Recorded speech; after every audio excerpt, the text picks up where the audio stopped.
Semoga Bapa, Putra dan Roh Kudus. Amin. Kristus Anesti. Alitos Anesti. Kita lanjutkan pelajaran kita mengenai pewahyuan bertahap. Sebelumnya, yang terakhir kita membicarakan tentang paradosis rasulia, paradosis kudus. Dan kita masih menganalisa ayat-ayat dari Kisah Rasul 2 ayat 42. Mereka bertekun dalam pengajaran rasul-rasul. Ini kita sudah bahas sampai terjadinya kitab suci, bagaimana kitab suci dikanonkan. Dan dalam persekutuan sudah kita bicarakan juga. Dan mereka selalu berkumpul untuk memecahkan roti. Sudah kita bicarakan mengenai perjamuan kudus dan berdoa. Dalam bahasa aslinya begini. Kita baca di dalam Kisah Rasul pasal 2 ayat yang ke-42 begini.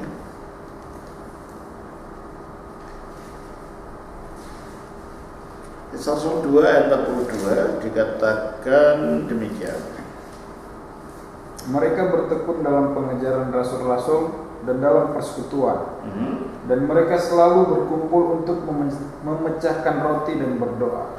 Ketes prosefkes dan doa-doa, artinya melakukan doa-doa. Sudah saya singgung bahwa dengan kata doa-doa di sini bukan dalam bentuk kata kerja. Dalam bahasa Indonesia berdoa itu kata kerja ya, tetapi ini kata benda. Tas prosefkes artinya doa-doa. Artinya mereka melakukan doa-doa. Berarti doa itu ada bentuknya. Bentuknya itu sudah kita lihat karena mereka adalah orang Yahudi. Mereka bersembahyangnya secara Yahudi awalnya. Dan sudah kita bahas bahwa mereka juga bersembahyang di Bait Allah. Dan para rasul pun pergi ke Bait Allah untuk sembahyang pada menjelang waktu sembahyang jam 3 siang seperti dikatakan dalam Kisah Rasul pasal yang ke-3 ayat 1. Pertanyaannya, mengapa para rasul melakukan itu? Mengapa gereja purba tetap mempertahankan ibadah-ibadah seperti yang ada di dalam Taurat? Ini karena di dalam Alkitab dikatakan begini. Di dalam Injil Matius 5 ayat 17 sampai 19. Janganlah kamu menyangka bahwa aku datang untuk meniadakan hukum Taurat atau kitab para nabi. Aku datang, terus kan? Aku datang bukan untuk meniadakannya, melainkan untuk menggenapinya. Nah, Kristus datang bukan untuk menggenapi Taurat, bukan meniadakan, menghilangkan sama sekali, tidak, tetapi menggenapi. Menjadikan apa yang dinubuatkan, menjadikan apa yang digambarkan itu akhirnya sepenuhnya digenapinya di dalam Kristus. Tetapi Tauratnya sendiri sudah dihilangkan. Dan bagaimana itu digenapi di dalam Kristus? Artinya Kristus mewujudkan bayangan-bayangan dan simbol-simbol yang ada di dalam Taurat. Itu tertulis dalam Kolose 2:16. Kita baca.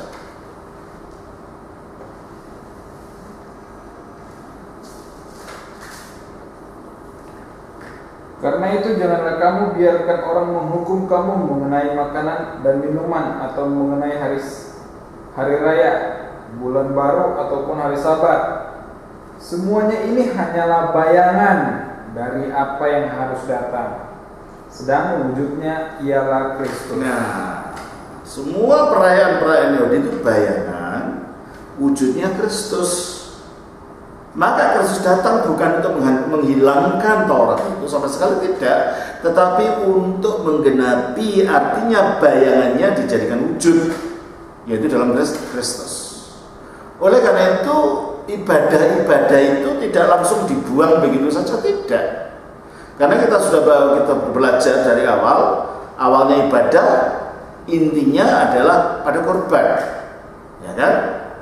Tapi di sekitar korban itu lalu berkembang. Ya, pada waktu zamannya Kain dan Habil, korbannya hanya di atas tanah saja, nggak ada doa, nggak ada apa. Zamannya Nuh mulai ada mezbah, tapi tetap korban intinya. Zamannya Abraham mulai ada doa Tuhan, Abraham memanggil nama Tuhan. Zamannya Musa tetap intinya adalah korban, tetapi mulai ada pejabat yang menjalankan, mulai ada rumah ibadahnya atau kemah suci, mulai ada aturan-aturan yang ada di situ. Nah, ini berjalan terus sampai adanya Bait Allah Sulaim Salomo, adanya Bait Allah setelah zaman Nehemia Ezra, adanya Bait Allah Herodes. Dan setelah Bait Allah Herodes itu, Kristus mengatakan bahwa dia adalah penggenapan dari Bait Allah itu sendiri. Kita baca dalam Yohanes pasal 2 ayat 19 sampai 22. Kita baca di sana. Jawab Yesus kepada mereka, rombak Bait Allah ini, dan dalam 3 hari aku akan mendirikannya kembali. Lalu kata orang Yahudi kepadanya, 46 tahun orang mendirikan Bait Allah ini, dan engkau dapat membangunnya dalam 3 hari. Tetapi yang dimaksudkannya dengan Bait Allah ialah tubuhnya sendiri. Ya, dan itu sudah kita bahas sebelumnya, bahwa Bait Allah itu menggambarkan inkarnasi, tubuh kemanusiaan Kristus. Korban-korban dalam Bait Allah melambangkan digenapinya di dalam penyaliban Kristus sebagai korban bagi dosa kita. Dan keimaman itu digenapi ketika Kristus membawa korban tubuhnya itu ke hadirat Allah, didudukan sebelah kanan Allah, sehingga Kristus berfungsi sebagai imam dan sebagai korban pada saat yang bersamaan. Nah, jikalau materi ibadahnya ini sudah digenapi dalam Kristus, cara-cara ibadah juga digenapi dalam Kristus. Di zaman Musa ada 2 kali orang sembahyang. Pada saat Harun diperintahkan untuk menyalakan lampu pada sore hari dan pada pagi hari sambil membakar ukupan di situ. Coba kita baca di dalam Keluaran ya. Keluaran pasal yang kita baca Keluaran pasal yang ke-30. Kita baca Keluaran pasal yang ke-30 demikian. Keluaran 30 ayatnya yang ke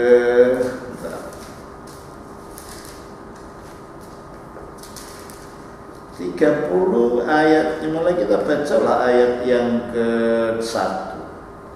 Haruslah kau buat mezbah, tempat pembakaran ukupan. Oke, ayat 7. Di atasnya haruslah Harun membakar ukupan dari wangi-wangian tiap-tiap pagi. Apabila ia membersihkan lampu-lampu, haruslah ia membakarnya.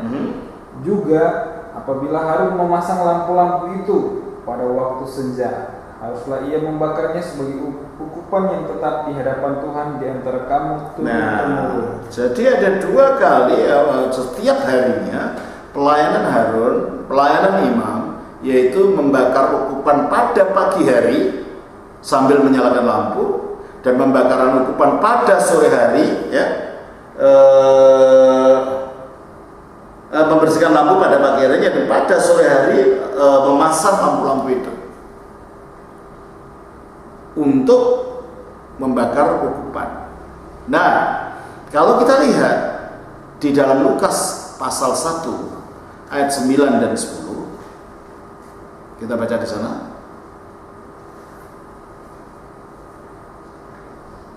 Ayat 8. Pada suatu kali waktu tiba giliran rombongannya, Zakaria melakukan tugas keimaman di hadapan Tuhan.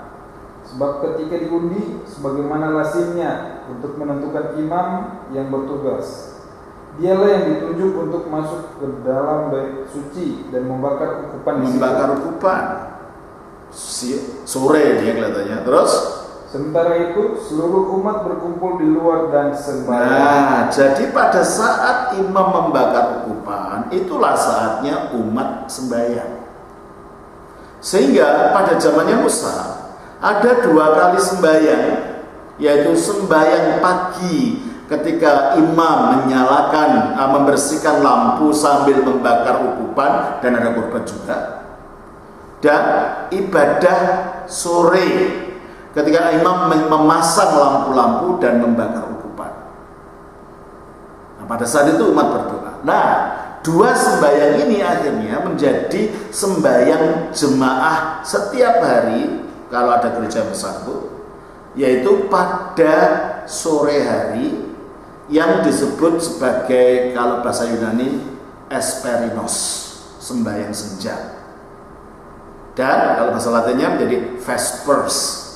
Kalau bahasa Arabnya sholat al-ghurub. Ini sembahyang yang dilakukan gereja di katedral biasanya setiap sore, atau di biara. Setiap sore ada sembahyang ini yang merupakan kelanjutan dari sembahyang pembakaran ukupan. Nah, intinya apa? Intinya yaitu akan ukupan dibawa. Jadi gereja masih menggunakan ukupan karena di surga pun sembahyang pakai ukupan kan. Coba kita baca di dalam pakai dupa, maksudnya di dalam Wahyu pasal 5:8.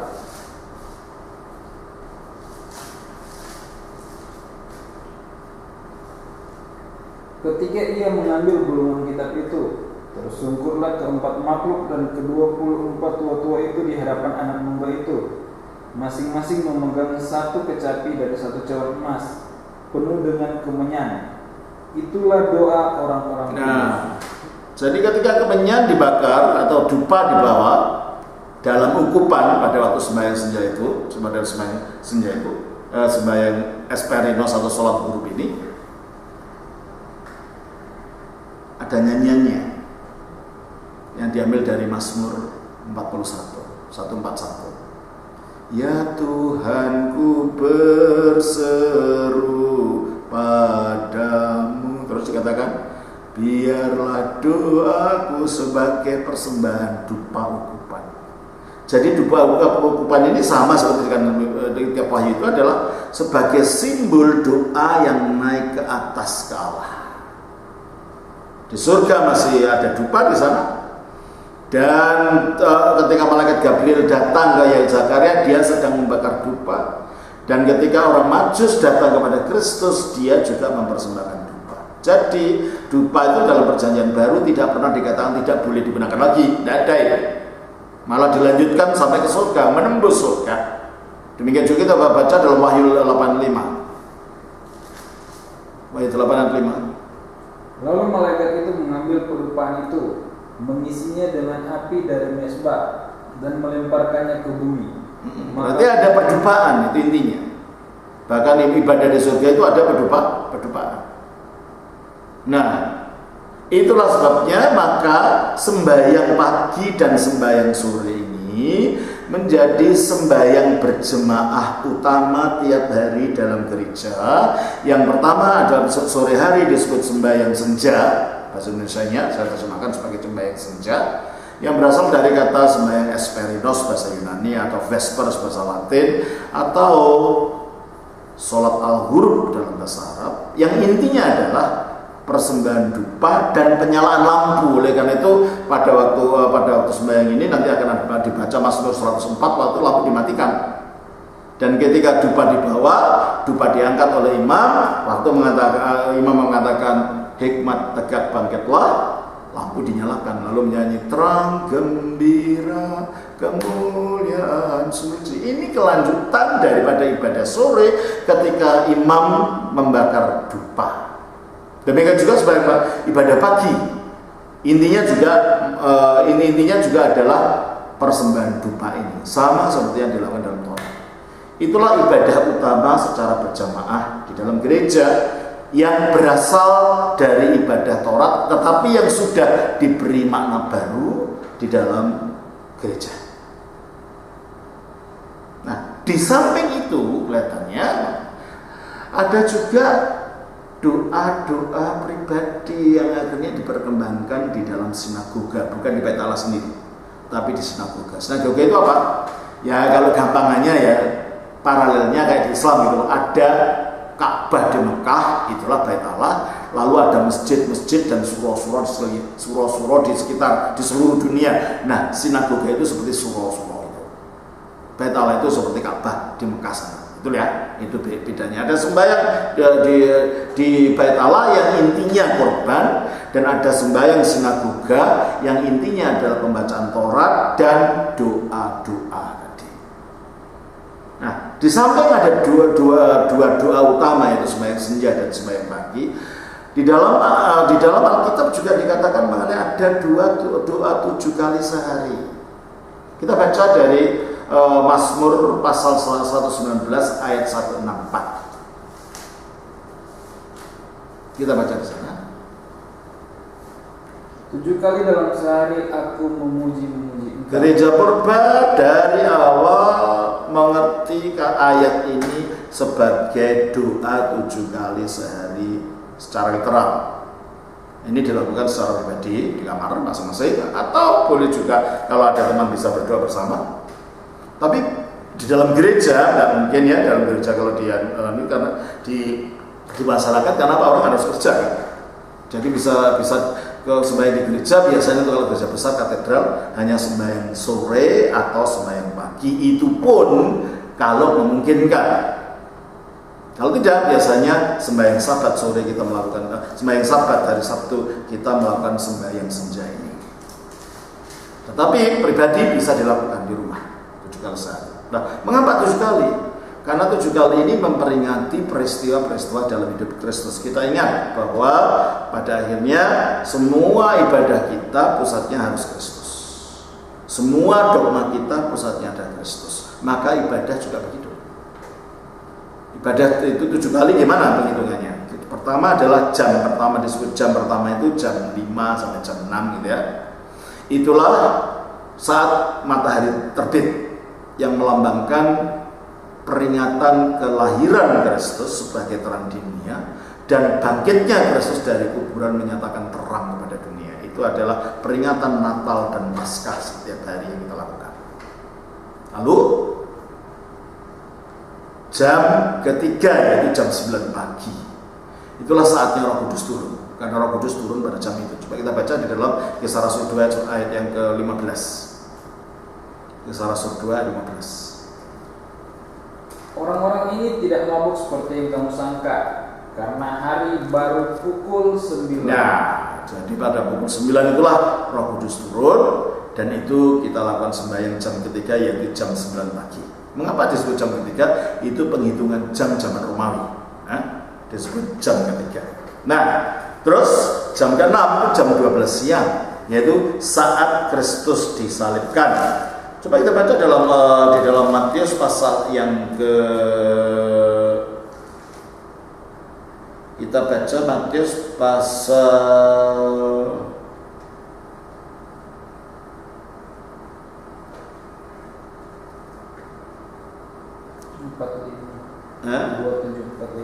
27 ayat yang 45. Ya, 45. Tolong bacakan. Mulai dari jam 12 kegelapan meliputi seluruh daerah itu sampai jam 3. Jam 12 adalah saatnya Kristus disalibkan, maka ada sembahyang jam 12. Lalu sembahyang jam ke-9, yaitu jam 3 sore, itulah saat Kristus menyerahkan nyawanya. Setelah itu sembahyang jam 9, sembahyang senja. Sembahyang senja bisa dilakukan secara umum di gereja bersama, yaitu sembahyang senja tadi, ya sembahyang surat Al-Qur'an tadi, tapi juga bisa dilakukan secara pribadi di rumah, lebih pendek. Kalau di rumah itu lebih pendek memang. Ya. Itu memperingati apa? Memperingati Kristus dikuburkan pada sore hari. Lalu sembahyang sebelum tidur, ya. Kalau bahasa Yunani disebut apothipnon. Ya. Kalau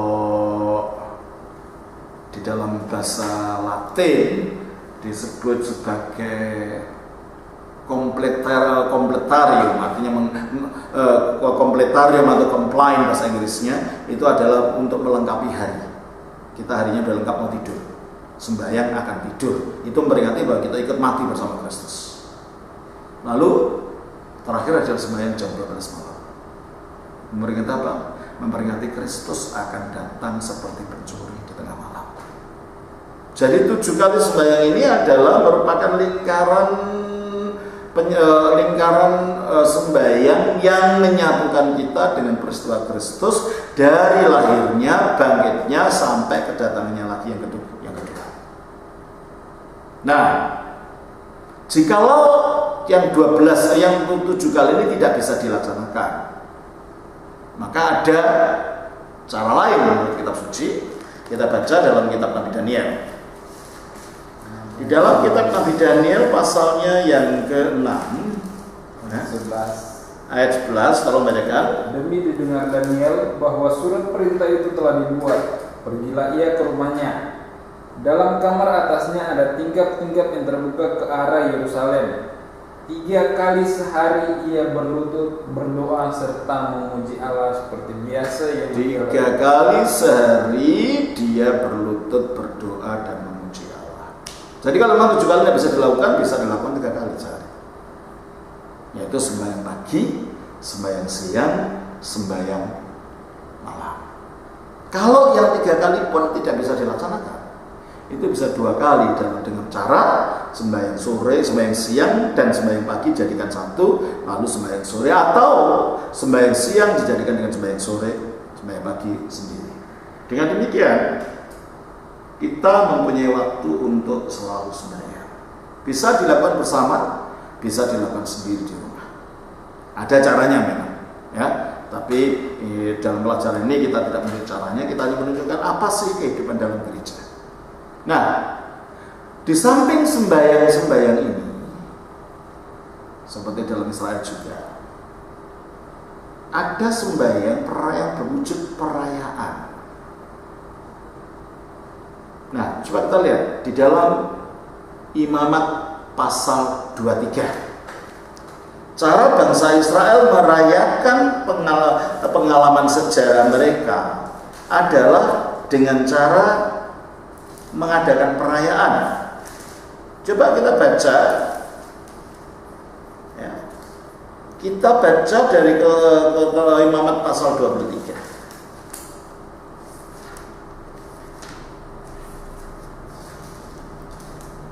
Tolong bacakan Imamat 23 ayatnya yang sebentar. Imamat pasal 23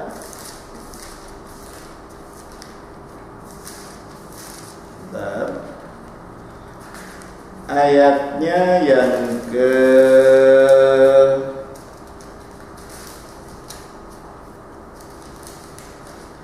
1 sampai dengan ayat yang ketiga. Tuhan berfirman kepada Musa, berbicaralah kepada orang Israel dan katakan kepada mereka, hari-hari raya ditetapkan Tuhan yang harus kamu maklumkan sebagai waktu pertemuan kudus. Waktu perayaan yang kutetapkan adalah yang berikut. 6 hari lamanya boleh dilakukan pekerjaan, tetapi pada hari yang ke-7 haruslah ada Sabat, hari perhentian penuh, yakni hari pertemuan kudus. Janganlah kamu melakukan sesuatu pekerjaan. Itulah Sabat bagi Tuhan di segala tempat kediaman. Jadi ada perayaan yang bersifat mingguan, ada yang bersifat harian, tadi kita sudah bicarakan. Lalu ada yang bersifat mingguan, yaitu Sabat, dari Sabat ke Sabat, ya. Nah, Sabat ini mempunyai makna 2. Yang pertama kita baca dalam Keluaran pasal yang ke-20, ya. Dalam Keluaran pasal yang ke-20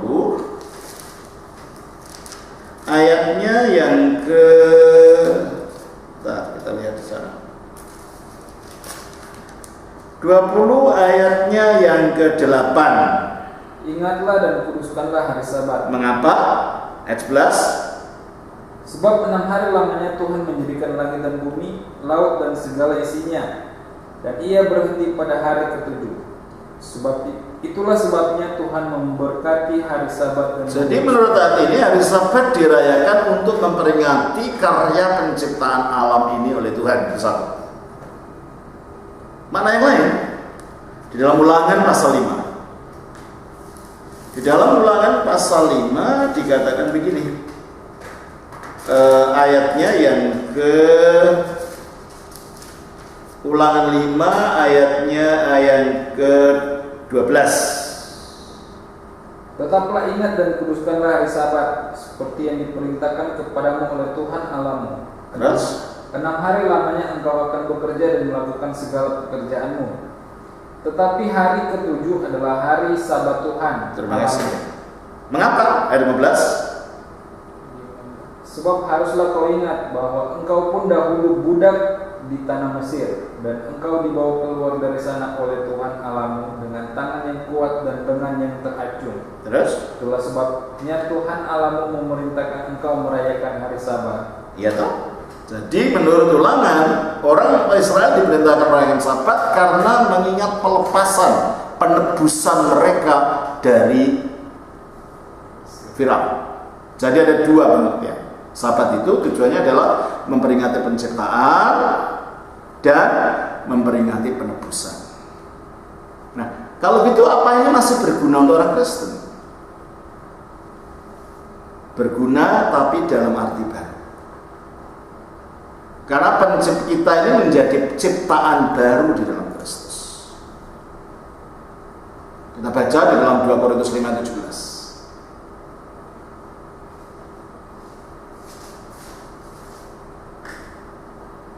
Jadi siapa yang ada di dalam Kristus, ia adalah ciptaan baru. Yang lama sudah berlalu, sesungguhnya yang baru sudah datang. Jadi kita diciptakan secara baru dalam Kristus. Kita ciptaan Allah yang baru. Berarti kita bukan termasuk umat yang lama dalam perjanjian lama. Kita adalah Israel baru. Kita baca juga dalam Efesus pasal 2 ayatnya yang ke-9.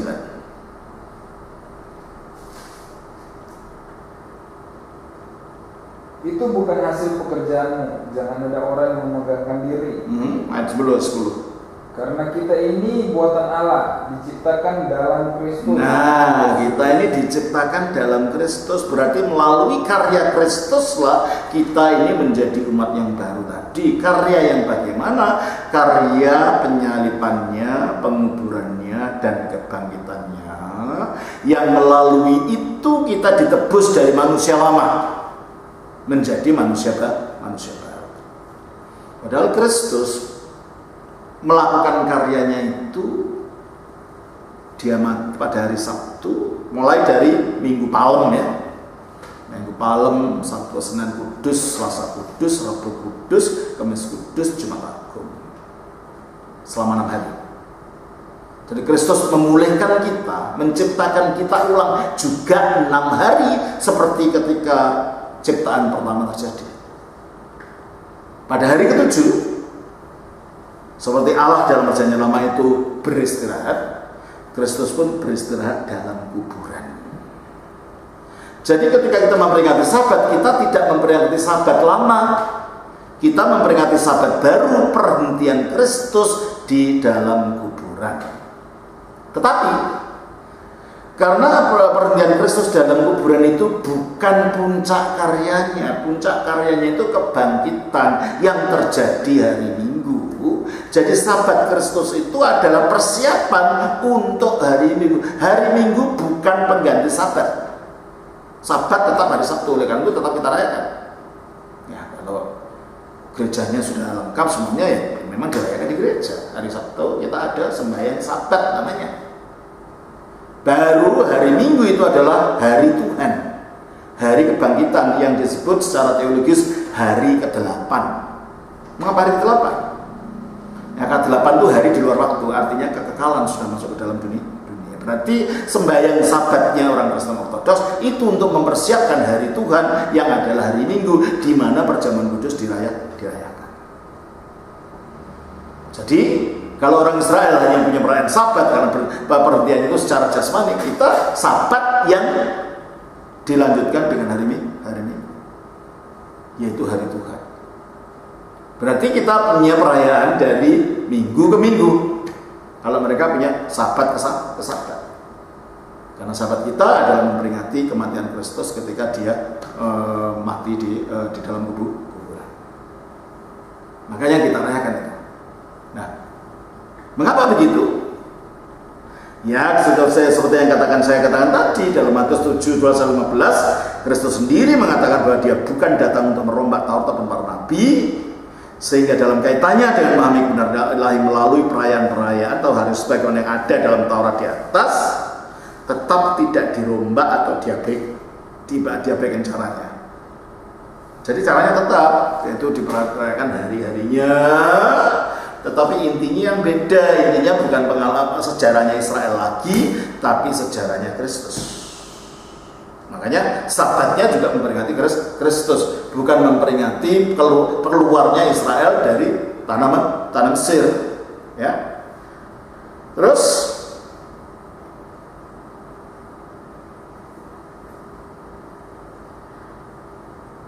kita baca ayat selanjutnya dari kitab Imamat tadi.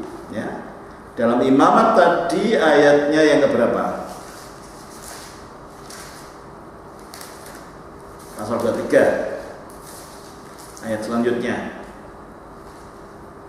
ayat 4. Inilah hari-hari raya yang ditetapkan Tuhan, hari-hari pertemuan kudus yang harus kamu maklumkan masing-masing pada waktunya yang tetap.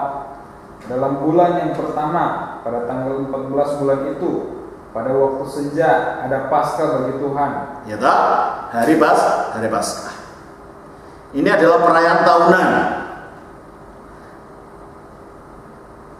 Yang perayaan ini adalah mengingat karya penebusan Kristus, karena penebusan Allah atas umat Israel pertama.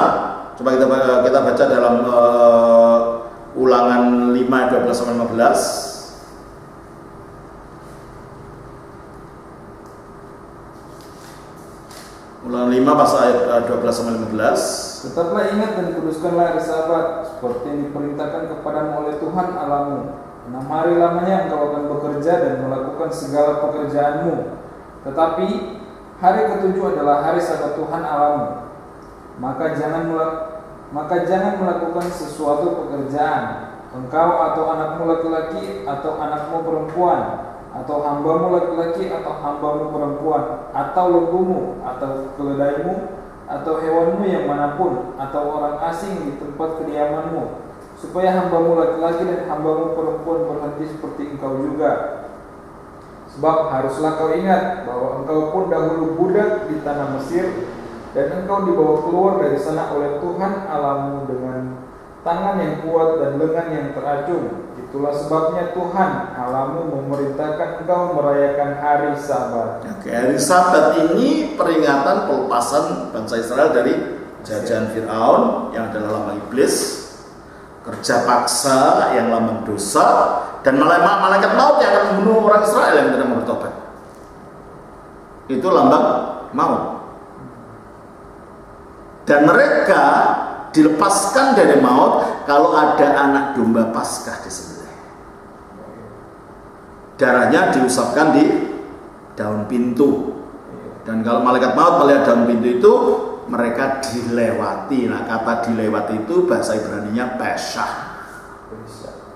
Dari situlah terjadi kata Paskah. Tapi juga Paskah itu dimengerti, kita baca 1 Korintus 5:7.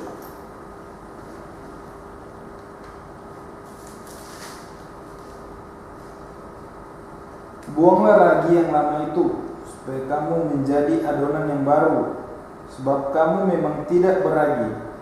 Sebab anak domba Paskah kita juga telah disembelih, yaitu Kristus. Nah, Kristus adalah anak domba Paskah. Penggenapan anak domba Paskah dalam perjanjian lama itu sudah disembelih. Itulah sebabnya Paskah kita bukan Paskah Yahudi. Paskah kita adalah Paskah Kristus. Kita juga merayakan Paskah secara Yahudi, hanya Paskah kita bersifat kristologis, sebab anak domba Paskah kita bukan anak domba Paskahnya orang Yahudi itu. Anak domba Paskah kita adalah Kristus yang disembelih. Karena melaluinya kita dilewati ya maut, kita dipindah daripada maut kepada hidup. Kita dilepaskan dari dosa karena oleh kematiannya Kristus mengalahkan dosa. Kita dilepaskan dari kuasa iblis karena kita telah Kristus dengan matinya mengalahkan iblis. Jadi perayaan-perayaan Israel ini digenapinya di dalam Kristus. Makanya tetap kita rayakan perayaannya, tapi maknanya jadi beda. Karena perayaan-perayaan ini digenapi di dalam Kristus. Lanjutkan Imamat 23 6 sampai 8.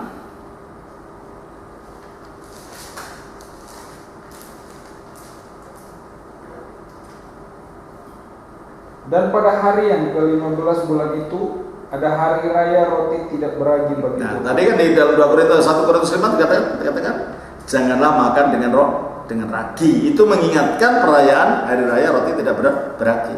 Dan itu terkait dengan Paskah. Ya, teruskan. 7 hari lamanya kamu harus makan roti yang tidak beragi. Pada hari yang pertama kamu harus mengadakan pertemuan kudus. Janganlah kamu melakukan sesuatu pekerjaan berat. Terima kasih. Keluaran 12 15 sampai 20.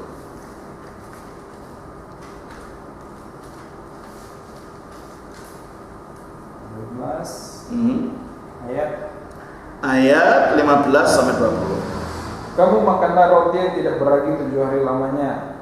Pada hari pertama pun kamu buanglah segala ragi dari rumahmu. Sebab setiap orang yang makan sesuatu yang beragi dari hari pertama sampai hari ke-7, orang itu harus dilenyapkan dari antara Israel. Ya. Jadi kalau kita lihat dalam Imamat 23 ayat 6-8 sampai Keluaran 12 15 20, perayaan roti tidak beragi atau dalam bahasa Ibrani Hag Hamatzot, ya, ini disebutkan sebagai hari raya yang tersendiri pada hari ke-15 dalam bulan Paskah yang sama itu. Namun dalam prakteknya sampai kini hari raya Pesach, hari raya roti tidak beragi, dan hari raya hasil pertama semua dijadikan satu dalam perayaan Paskah. Hari raya roti tidak beragi adalah salah satu dari 3 hari raya naik haji. Ulangan 16 dan 16.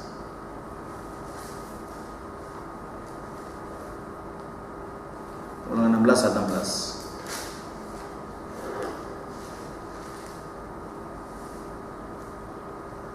3 kali setahun setiap orang laki-laki di antaramu harus menghadap di hadirat Tuhan Allahmu ke tempat yang akan dipilihnya, yakni pada hari raya roti tidak beragi, terus pada hari raya 7 minggu atau Pentakosta, dan pada hari raya Pondok Daun. Inilah 3 hari raya di mana orang Israel harus pergi ke Yerusalem, harus ke Bait Allah yang dikatakan dengan menghadap hadirat Tuhan ke tempat yang akan dipilihnya, yaitu Bait Allah di Yerusalem. Inilah naik haji. Makanya pada waktu Kisah Rasul 2, mengapa begitu banyak orang ketika para rasul menerima Roh Kudus itu? Karena itu sedang naik haji, mereka pada di Yerusalem semua gitu. Makanya banyak orang. Ya. Karena dalam Taurat diperintahkan mereka harus naik haji ke Yerusalem 3 kali sehari. Dan ketiga perayaan itu disebutkan, makanya dimaksud adalah ketiga hari raya secara bersamaan. Dalam kitab suci, ragi itu melambangkan dosa. Coba kita baca Matius 16 ayat 6 dan 12.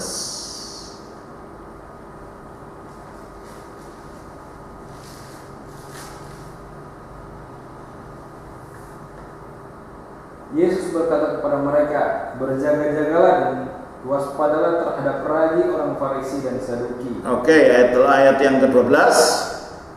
Ketika itu barulah mereka mengerti bahwa bukan maksudnya supaya mereka waspada terhadap ragi roti, melainkan terhadap ajaran orang Farisi dan Saduki. Oke.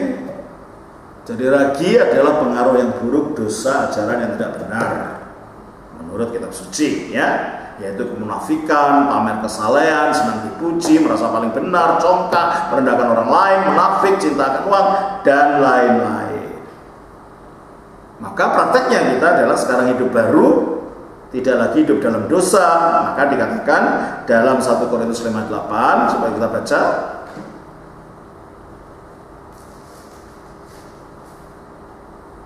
Karena itu marilah kita berpesta, bukan dengan ragi yang lama, bukan pula dengan ragi keburukan dan kejahatan, tetapi dengan roti yang tidak beragi, yaitu kemurnian dan kebenaran. Itulah. Jadi di dalam perjanjian baru hari raya tidak beragi ini tidak dirayakan sebagai hari raya yang terpisah. Karena dalam prakteknya juga tidak dipisah oleh orang Yahudi. Ya, hari raya roti tidak beragi, hari raya Pentakosta dan seterusnya, ya. Terus roti matzah yang dimakan pada waktu itu adalah simbol Yesus Kristus sebagai roti yang hidup, Yohanes 6:48, yang turun dari surga, Yohanes 6:41. Yang juga disimbolkan oleh mana yang turun di padang belantara bagi Israel. Tidak beragi adalah lambang tanpa dosa. Sebagaimana dikatakan, karena itu marilah kita berpesta dengan roti yang tidak beragi, yaitu kemurnian dan kebenaran. Jadi hari raya roti tidak beragi ini adalah prabayangan dari ketak berdosaan Yesus Kristus yang telah disembelih sebagai anak domba Paskah. Jadi Paskah sendiri juga lambang Kristus yang mati disalibkan dan bangkit. Sabat juga lambang Kristus yang melepaskan kita dari perbudakan iblis, dosa, dan maut. Ya. Lanjutnya. Hari raya hasil pertama ini disebut Reisit. Coba baca Imamat 23 19-14. Imamat 23 19-14. Tuhan berfirman kepada Musa, berbicaralah kepada orang Israel dan katakan kepada mereka, apabila kamu sampai ke negeri yang akan kuberikan kepadamu dan kamu menuai hasilnya, maka kamu harus membawa seberkas hasil pertama dari penuaian. Ya, hasil pertama. Maka dalam bahasa Ibrani disebut Reisit. Ya, hasil pertama. Terus, dan imam itu haruslah menunjukkan berkas itu di hadapan Tuhan. Lalu itu diunjukkan, setelah itu diambil, ya. Jadi hari raya hasil pertama adalah persembahan panen pertama dari gandum kepada Tuhan sebagai ucapan terima kasih atas panen itu. Pada hari raya Paskah, seberkas untaian hasil panen pertama diikat dan ditandai. Jadi diikat dulu, ya. Hasil pertamanya itu ditandai serta dibiarkan berdiri di tengah ladang. Esok paginya, pada hari pertama, hari raya roti tidak beragi, berkas untaian panenan itu baru dipotong untuk disiapkan bagi persembahan di hari ketiga. Pada hari ketiga, Reisit, imam mengunjukkan berkas itu di hadarat Allah, diangkat. Seperti kalau saya mengangkat roti cawan dan roti pada waktu berjalan kudus, ya. Kemudian dari hari ini, hari ketiga ini, dimulai penghitungan hari yang disebut Omer, serta diteruskan perhitungnya sampai mencapai hari sesudah 77 kali 7 minggu, yaitu hari ke-50 yang disebut sebagai Sabuat, yaitu Pentakosta. Penta artinya 5, kosta yang 5 kosta artinya 50. Kalau dalam bahasa Ibrani 49, 7 hari raya 7 minggu. Tapi dirayakan esok paginya. 7 kali 7 kan 9, 49. Esok paginya 50, maka disebut Pentakosta dalam bahasa Yunani. Ya. Terus perayaan berikutnya dalam penanggalan umat Yahudi sudah tak pernah merayakan hari raya ini, tetapi bagi pengikut Kristus hari raya ini punya makna simbolis yang sangat penting. Gandum sebagai tanaman yang tumbuh dari tanah melambangkan Kristus, firman Allah yang telah menjadi manusia dan tumbuh di bumi ini sebagai buah rahim. Lukas 1:41 dari perawan Maria. Panen pertama atau buah pertama yang adalah buah sulung dan yang ditatang imam pada hari ketiga pada masa perayaan Paskah itu melambangkan Kristus yang bangkit dari kematian pada hari ketiga, diangkat sebagai buah sulung dari antara orang-orang mati. Coba kita baca pada 1 Korintus 15 ayat 20.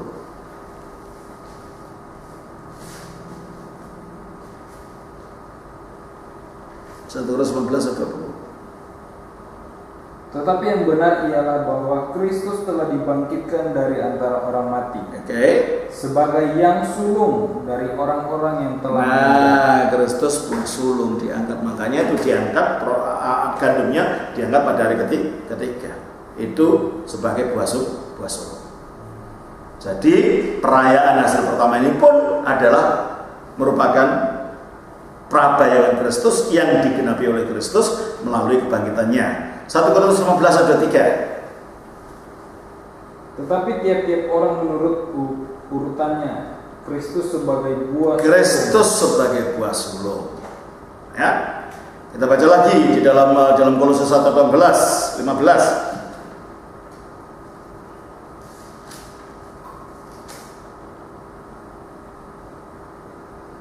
14-15. Di dalam Dia kita memiliki penebusan. 15 saja.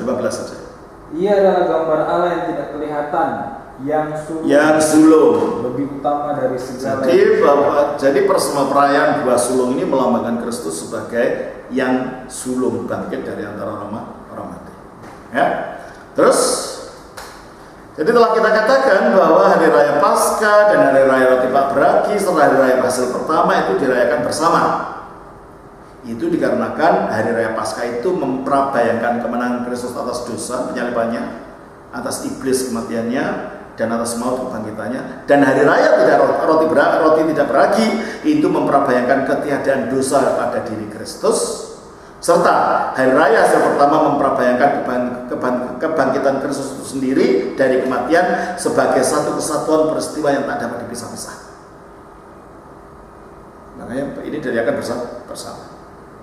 Itulah sebabnya ya, Perjanjian Baru menyebut penggenapan hari raya tanpa hari raya roti tanpa ragi dan hari raya Paskah itu dalam peristiwa Kristus sebagai satu kesatuan.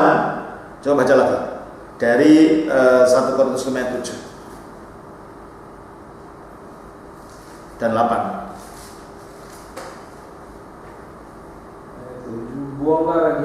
Buanglah ragi yang lama itu. Nah, itulah hari raya tidak beragi tanpa roti. Terus supaya kamu menjadi adonan yang baru, sebab kamu memang tidak beragi. Sebab anak domba Paskah kita juga telah disembelih. Jadikan satu kan? Yaitu Kristus. Ya, hari raya tanpa roti tidak beragi dijadikan satu dengan domba Paskah dalam Perjanjian Baru, karena dalam perayaannya memang disatukan. Jelas ini ya? Terus kan? Karena itu marilah kita berpesta bukan dengan ragi yang lama, bukan pula dengan ragi keburukan dan kejahatan, tetapi dengan roti yang tidak beragi, yaitu kemurnian dan kebenaran. Jadi Paskah dan hari raya roti tidak beragi disebut bersama-sama dalam 1 Korintus 5 ayat 7-8 ini. Kita baca juga dalam 1 Korintus 15 ayat 20. Tetapi yang benar ialah bahwa Kristus telah dibangkitkan dari antara orang mati sebagai yang sulung dari orang-orang yang telah meninggal. Jadi demikianlah gereja Kristus yang ortodoks itu sebagai umat pilihan baru merayakan peristiwa Kristus yang diprabayangkan dalam hari raya Perjanjian Lama ini sebagai satu kesatuan yang tak terpisahkan dalam peringatan masa Minggu Sengsara Kristus, yaitu pada masa Pekan Kudus, dari Sabtu Lazarus, Minggu Palm, sampai dari Senin Kudus, Kamis Kudus, Jumat Agung, Sabtu Kudus, sampai Minggu Paskah, Minggu Kebangkitan.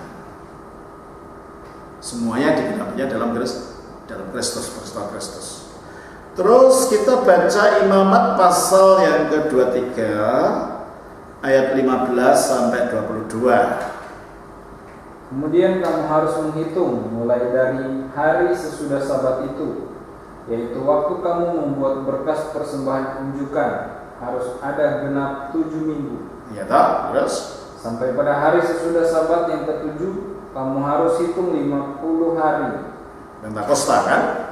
Terus lalu kamu harus mempersembahkan korban sajian yang baru kepada Tuhan.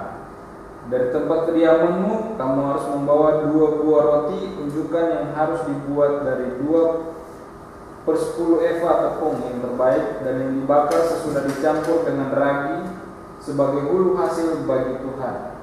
Beserta roti itu kamu harus mempersembahkan 7 ekor domba berumur setahun yang tidak bercela, dan 1 ekor lembu jantan muda dan 2 ekor domba jantan. Semuanya itu haruslah menjadi korban bakaran bagi Tuhan, serta dengan korban sajiannya dan korban-korban curahannya, suatu korban api-apian yang baunya menyenangkan Tuhan. Kemudian kamu harus mempersembahkan 1 ekor kambing jantan sebagai korban penghapus dosa, dan 2 ekor domba yang berumur setahun sebagai korban keselamatan. Imam harus menunjukkan semuanya beserta roti hulu hasil itu sebagai persembahan tunjukkan di hadapan Tuhan, beserta kedua ekor domba itu. Semuanya itu haruslah menjadi persembahan kudus bagi Tuhan dan adalah bagian imam. Pada hari itu juga kamu harus mengumumkan hari raya dan kamu harus mengadakan pertemuan kudus. Janganlah kamu melakukan sesuatu pekerjaan berat. Itulah suatu ketetapan untuk selama-lamanya di segala tempat kediaman turun-temurun. 22. Pada waktu kamu menuai hasil tanammu, janganlah kau sabit ladangmu habis-habis sampai ke tepinya, dan janganlah kau pungut apa yang ketinggalan dari penuaianmu. Semuanya itu harus kau tinggalkan bagi orang miskin dan bagi orang asing. Terima kasih. Ulah Tuhan alam. Jadi hari raya 7 minggu atau hari raya Pentakosta ini dirayakan pada saat 50 hari sesudah hari raya Paskah. Yaitu dirayakan esok paginya sesudah 7 minggu atau 49 hari dari perayaan Paskah itu, seperti yang telah kita jelaskan di atas.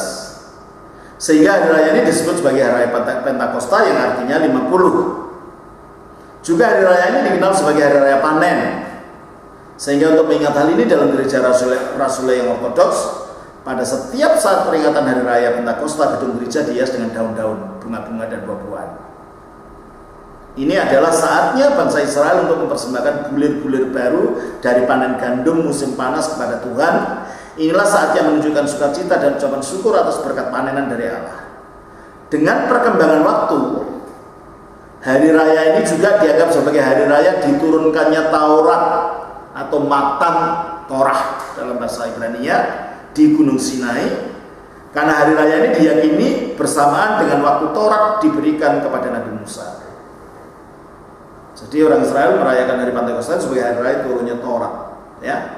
Dalam Perjanjian Baru dikatakan bahwa sesudah kebangkitannya yang diperbayangkan dalam hari raya Paskah dan hari raya hasil pertama, Kristus menampakkan diri berulang-ulang kepada para muridnya selama 40 hari. Kisah Rasul 1 ayat 3. Kemudian naik ke surga disaksikan para muridnya. Kisah Rasul 1 ayat 1 sampai 11. Namun sebelum naik ke surga, Kristus memerintahkan para muridnya untuk menantikan janji Bapa di Yerusalem. Kisah Rasul 1 5 sampai 6, yaitu turunnya Roh Kudus. Dan para murid awal yang berjumlah 120 orang itu pun menanti-nantikan janji Bapa itu.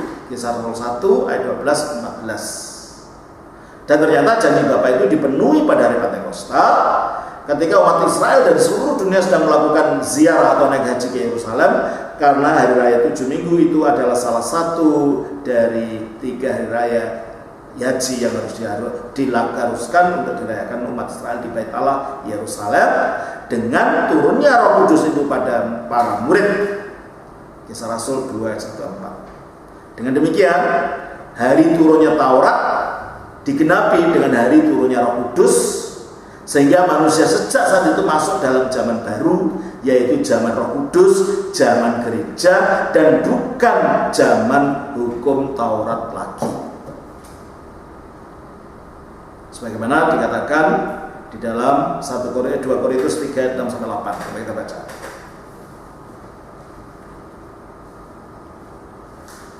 2 Korintus 3 ayat 6-8.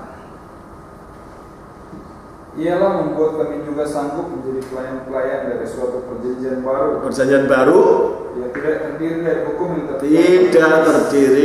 hukum yang tertulis, yaitu dalam loh batu hukum Taurat itu, tetapi dari roh. Sejak saat itu inilah zamannya Roh Kudus, zaman perjanjian baru, zaman gereja.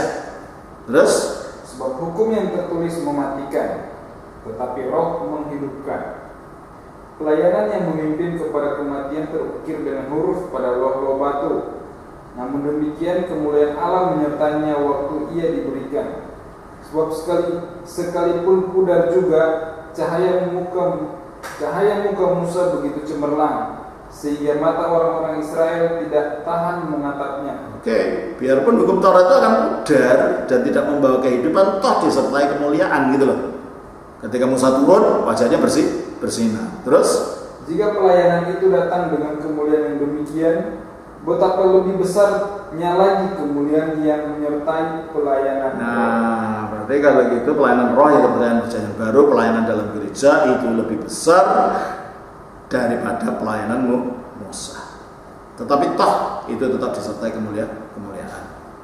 Terus akibat dari turunnya Roh Kudus pada para rasul ini adalah kemenangan Kristus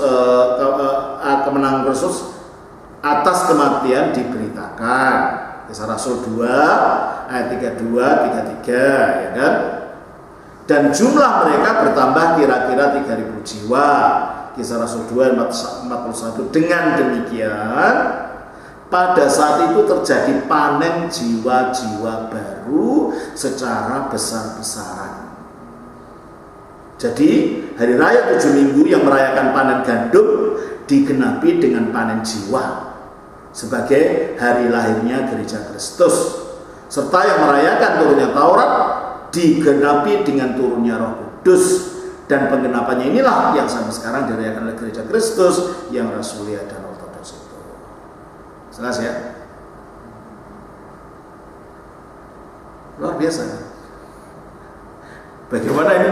Ini Paulus para penulis Alkitab Perjanjian Baru itu kan tidak sengaja nulis saja gitu. Tapi setelah kita lihat ternyata itu memang menggenapi perayaan-perayaan dalam perjanjian lama. Semua ternyata saling berkaitan. Ya, semuanya menyatunya pada Kristus, semuanya menyatunya pada Kristus. Makanya adalah keliru orang yang mempunyai pendapat bahwa setelah para rasul itu lalu ibadah diubah semua. Enggak lah. Berarti kan kata-kata Kristus dalam Matius 5:17-18 bohong. Aku datang bukan untuk merombak atau meniadakan Taurat atau para nabi, tetapi enggak. Kalau semuanya dirombak berarti Kristus bohong dan menggenapi apa kata-katanya. Nah, pertanyaannya, Kristus yang bohong atau penafsirnya itu yang bohong? Ya.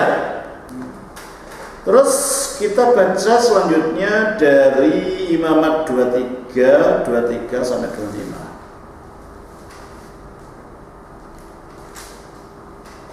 Tuhan berfirman kepada Musa, katakanlah kepada orang Israel begini, dalam bulan yang ke-7, pada tanggal 1 bulan itu, kamu harus mengadakan hari perhentian penuh yang diperingati dengan meniup serunai, yakni hari pertemuan kudus. Janganlah kamu melakukan sesuatu pekerjaan berat, dan kamu harus mempersembahkan korban api-apian bagi Tuhan. Tuhan berfirman kepada Musa, sampai berapa? 25 ya? Sampai 25 sudah selesai. Sudah. Ini hari raya peniupan serunai. Sehingga itu ya. Ya, 24. Ya. Dalam bahasa Ibrani disebut Yom HaTeruah. Hari peniupan serunai. Atau juga disebut hari raya tahun baru, Rosh Hashanah. Makanya orang tidak sadar di sini tuh, kalau tahun baru meniup trompet itu sebenarnya roh Yahudi. Di Jakarta ini kan meniup trompet kan? Semua.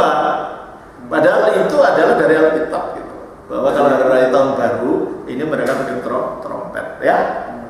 Ini adalah perayaan yang disebut 10 hari pertobatan dengan Rosh Hashanah atau peniupan serunai itu sebagai hari pertamanya. Dan hari raya pendamaian atau Yom Kippur, Imamat 16 sebagai hari yang terakhir, yaitu hari ke-10. Jadi dilanjutkan dengan hari perayaan pendamaian. Coba baca Imamat 16 ayat 1 sampai 3. Sesudah kedua anak Harun mati, yang terjadi pada waktu mereka mendekat ke hadapan Tuhan, berfirmanlah Tuhan kepada Musa. Firman Tuhan kepadanya, katakanlah kepada Harun, kakakmu, supaya ia jangan sembarang waktu masuk ke dalam tempat kudus di belakang tabir, ke depan tutup pendamaian yang di atas tabut, supaya jangan ia mati. Karena aku menampakkan diri dalam awan di atas tutup pendamaian. Terus?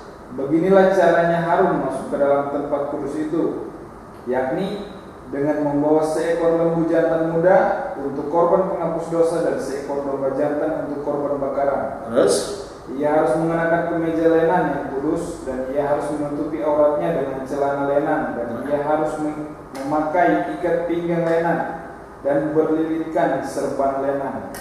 Itulah pakaian kudus yang harus dikenakannya. Setelah ia membasuh tubuhnya dengan air.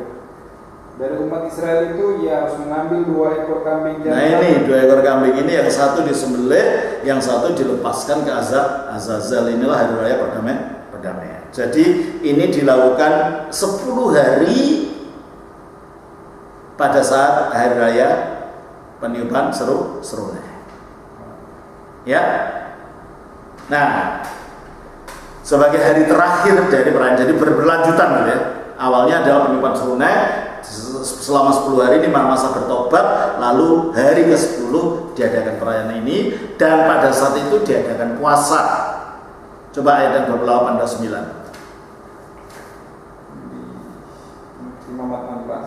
Ayat 28 dan 9. Siapa yang membakar semuanya itu harus 29 saja. Inilah yang harus menjadi ketetapan untuk selama-lamanya bagi kamu, yakni pada bulan yang ke-7, pada tanggal 10 bulan itu kamu harus merendahkan diri dengan berpuasa. Itulah perintah berpuasa yang pertama kali kita jumpai dalam kitab suci. Ya. Jadi pada hari raya Yom Kippur atau hari raya pendamaian ini, yaitu 10 hari sesudah peniupan, sesudah tahun baru atau Rosh Hashanah, bangsa Israel melakukan ini. Ya. Pada hari pertama yaitu Rosh Hashanah dan 10 hari pertobatan itu Israel melakukan pertobatan dari dosa-dosa mereka dan melakukan perbuatan-perbuatan baik untuk menambah kesempatan mereka untuk namanya didaftar dalam kitab kehidupan menurut keyakinan mereka. Karena mereka percaya bahwa pada saat perayaan ini Allah menulis setiap kata-kata, perbuatan-perbuatan dan angan-angan masing-masing orang dalam kitab kehidupan. Karena kitab kehidupan itu dibukanya dan diselidikannya pada saat hari-hari perayaan ini. Jikalau pada tahun yang bersangkutan itu perbuatan baik seseorang melebihi perbuatan buruknya, maka nama orang itu akan didaftar dalam kitab kehidupan itu untuk 1 tahun lagi pada hari Yom Kippur mendatang, pada hari raya pendamaian mendatang. Pada saat Rosh Hashanah ini, sesuai dengan yang ditetapkan kitab suci, ibadah umat Yahudi diwarnai dengan peniupan serunai atau shofar. Jadi trompet yang terbuat dari tanduk kambing yang panjang itu, pernah lihat ya? Itu namanya shofar. Ya, yaitu sangkakala yang terbuat dari tanduk kambing yang panjang sebanyak 100 kali, 100 kali. Karena perayaan ini bersifat pertobatan dan memperingatkan orang tentang catatan perbuatan mereka oleh Allah dalam kitab kehidupan, maka ini juga disebut sebagai peringatan hari pengadilan. Dalam perjanjian baru dikatakan pada waktu itu akan nampak tanda anak manusia di langit, dan ia akan menyuruh keluar malaikat-malaikatnya dengan meniup sangkakala yang dahsyat bunyinya. Matius 24 ayat 30-31. Dan kita baca juga, coba baca itu. Matius pasal 24 ayat 30-31. Pada waktu itu akan tampak tanda anak manusia di langit, dan semua bangsa di bumi akan meratap, dan mereka akan melihat anak manusia itu datang di atas awan-awan di langit dengan segala kekuasaan dan kemuliaannya. Dan ia akan menyuruh keluar malaikat-malaikatnya dengan meniup sangkakala yang dahsyat bunyinya. Terima kasih. Baca 1 Korintus 5 ayat 15 sampai 52.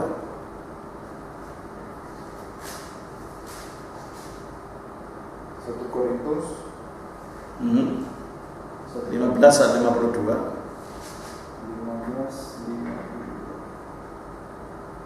Dalam sekejap mata pada waktu bunyi nafiri yang terakhir, sebab bunyi nafiri akan berbunyi dan orang-orang mati akan dibangkitkan dalam keadaan yang tidak dapat binasa, dan kita semua akan diubah. 1 Tesalonika 4 ayat 17.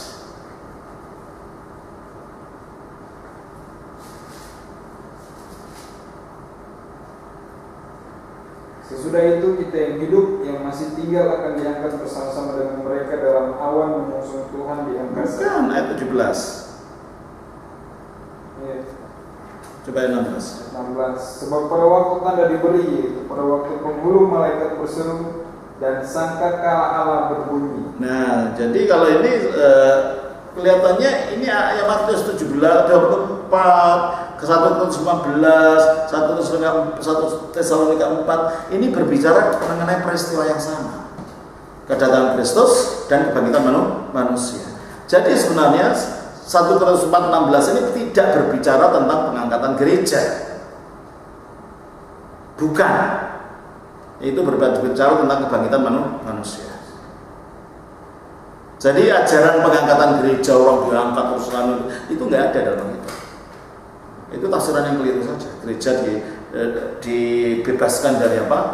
Dari penganiayaan. Gereja harus masuk dalam penganiayaan masanya Antikristus. Kenapa? Kenapa takut? Gereja Ortodoks selama ini mengalami penganiayaan. Kenapa takut? Hanya gereja yang tidak pernah mengalami penganiayaan mempunyai teologi seperti itu. Kalau gereja Ortodoks sudah takut. Kita punya martir banyak kok. Kenapa harus takut? Selama itu Tuhan mengizinkan kita pada waktu zamannya Rusia 40 juta orang Ortodoks disembelih, dihancurkan oleh komunis. Ya tetap gereja berdiri kok. Kenapa kita harus menghindar dari itu? Karena dari pengalaman kita selalu mengalami itu. Ini adalah teologinya orang Amerika yang takut mati, yang gerejanya tidak pernah mengalami kemartiran. Maka diciptakan teologi seperti itu. Jadi kalau kita lihat 1 Tesalonika 4:16 itu paralel dengan 1 Korintus 15 ayat 52, paralel dengan Matius 24 ayat 30-31, yaitu mengenai datangnya Kristus, orang dibangkitkan lalu dia diangkat dalam kebangkitan.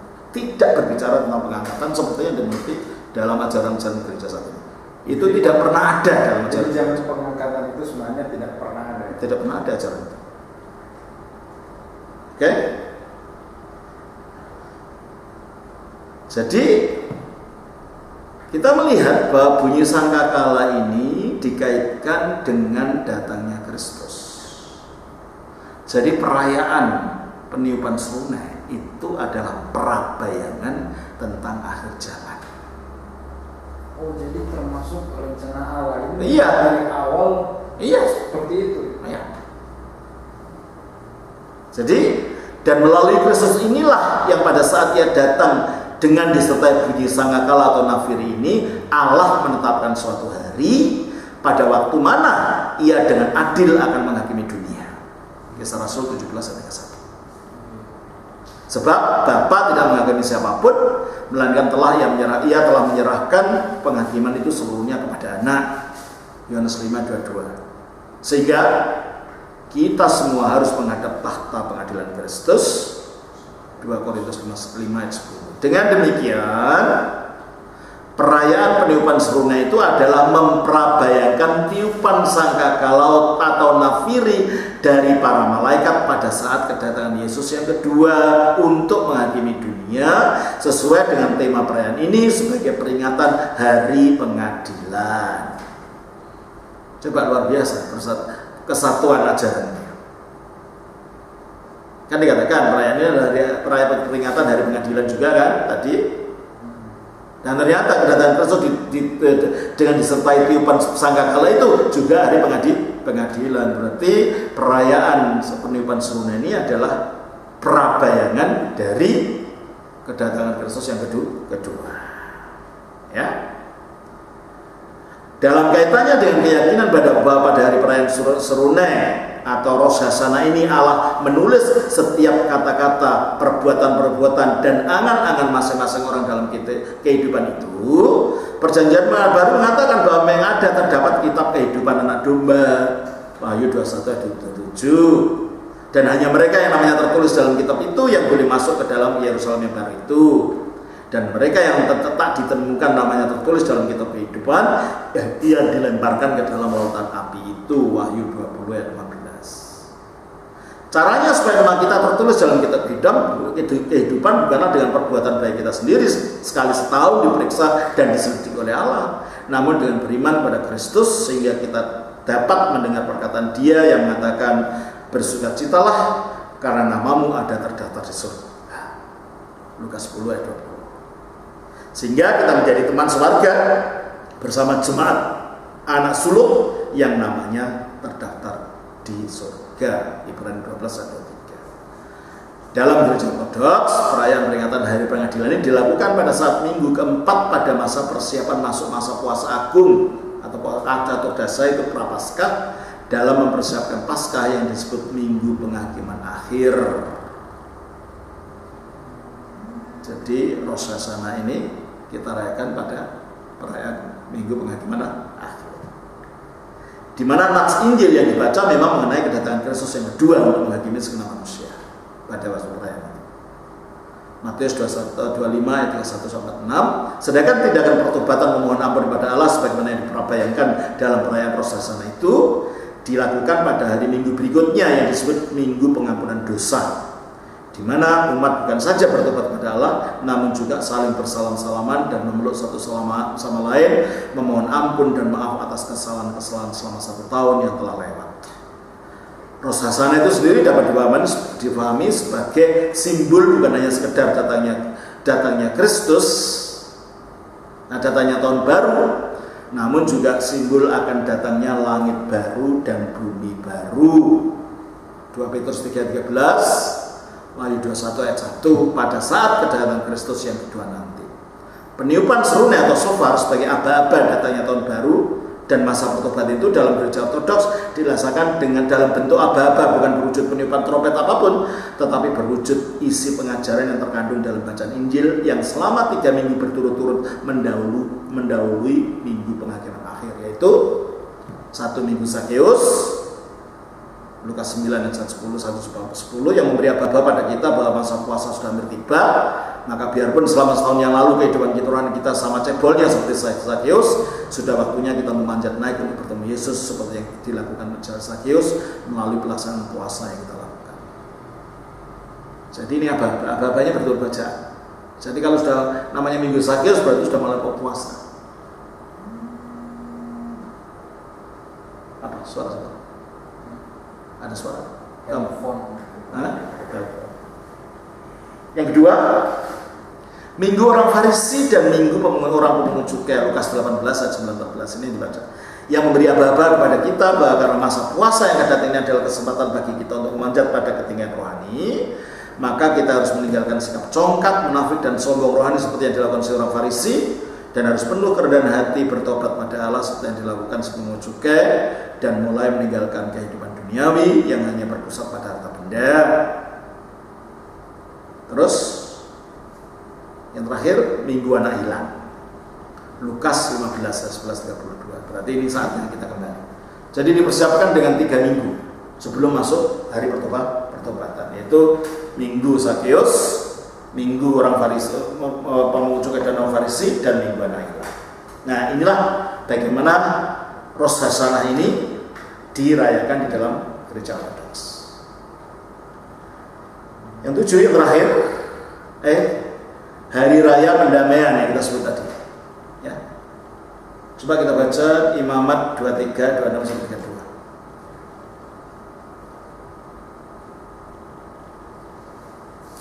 Imamat 23 ayat 26-32. Tuhan berfirman kepada Musa, akan tetapi pada tanggal 10 bulan yang ke-7 itu, ya, hari tanggal 10 hari ya, tanggal 10 terus kamu harus mengadakan pertemuan kudus dan harus merendahkan diri dengan berpuasa dan mempersembahkan korban api-apian kepada Tuhan. Inilah yang kita baca lagi dalam Imamat 16 tadi. Terus, pada hari itu janganlah kamu melakukan sesuatu pekerjaan. Itulah hari perdamaian untuk mengadakan pendamaian bagimu di hadapan Tuhan Allahmu. Karena setiap orang yang pada hari itu tidak merendahkan diri dengan berpuasa haruslah dilenyapkan dari antara orang-orang. Jadi lengkapnya dibaca dalam Imamat 16 ayat 1-34, cara pelengkapnya. Jadi pada hari ke-10 sesudah hari raya peniupan seruna ini adalah hari raya pendamaian ya. Terus sudah kita bahas bahwa Bait Allah Yerusalem sebagaimana juga kemah pertemuan Nabi Musa itu dibagi dalam 3 bagian ya, kita tahu. Di mana di bagian ruangan kudus ada bagian ruangan kudus dan ruangan Maha Kudus ada tabir atau tirai yang memisahkan. Tahu kan tuh? Matikan aja dulu. Imamat 16 ayat 2 menegaskan bahwa imam agung tidak boleh masuk sembarang waktu ke ruangan Maha Kudus di belakang tabir atau tirai itu supaya tidak mati. Tetapi hanya sekali setahun pada hari raya pendamaian itu boleh masuk. Caranya gimana? Satu, kita baca ulangi Imamat 16 3-7. Tolong baca. Beginilah caranya Harun masuk ke dalam tempat kudus itu, yakni dengan membawa seekor lembu jantan muda untuk korban penghapusan dosa dan seekor domba jantan untuk korban bakaran. Ia harus mengenakan kemeja lenan yang kudus, dan ia harus menutupi auratnya dengan celana lenan, dan ia harus memakai ikat pinggang lenan dan berlilitkan serban lenan. Itulah pakaian kudus yang harus dikenakannya sesudah ia membasuh tubuhnya dengan air. Dari umat Israel ia harus mengambil 2 ekor kambing jantan untuk korban penghapus dosa. Nah, cukup itu dulu. Jadi pertama adalah Aaron mempersembahkan korban untuk dirinya sendiri. Yang kedua, dia mengambil 2 ekor kambing jantan dengan diundi. Yang satu diundi untuk dijadikan korban bagi Tuhan, dan satunya dilepaskan di padang gurun bagi Azazel. Coba kita baca Imamat 16 ayat 8-10. Dan harus membuang undi atas kedua kambing jantan itu sebagai sebuah undi bagi Tuhan dan sebuah bagi Azazel. Lalu Harun harus mempersembahkan kambing jantan yang kena undi bagi Tuhan itu dan mengolahnya sebagai korban penghapus dosa.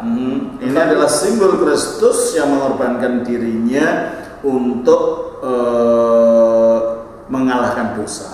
Terus, tetapi kambing jantan yang kena undi bagi Azazel haruslah ditempatkannya hidup-hidup di hadapan Tuhan untuk mengadakan pendamaian. Terus, lalu dilepaskan bagi Azazel. Jadi ini lambang Kristus yang menyingkirkan dosa-dosa dunia. Yang satu menanggung dosa dunia dan mengalahkannya, lalu dosa itu dibuang.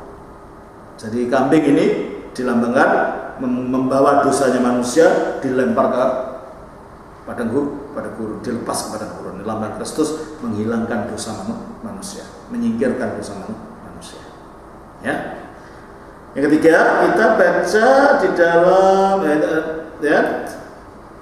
Harun masuk perbaraan api, masuk perbaraan api dari mezbah pembakaran yang ada di pelataran Kemah Suci, lalu masuk ke ruangan Maha Kudus serta membakar dupa di sana. Kemudian yang memercik 7 kali pertutup pendamaian yang terbuat dari emas murni yang ada di atas tabut perjanjian dalam ruangan Maha Kudus dengan darah lembu dan domba jantan yang telah dipersembahkan bagi pendamaian dirinya dan keluarganya. Itu Imamat 16:12-17. Orang lain siapapun tak boleh ada dalam ruangan Maha Kudus selama Harun melakukan upacara ini. Terus yang keempat, kemudian Harun keluar dari ruangan Maha Kudus dan memercik 7 kali tanduk mezbah pembakaran ukupan yang ada di ruangan kudus dan pembakaran korban yang ada di pelataran Kemah Suci dengan darah lembu dan domba jantan yang sama.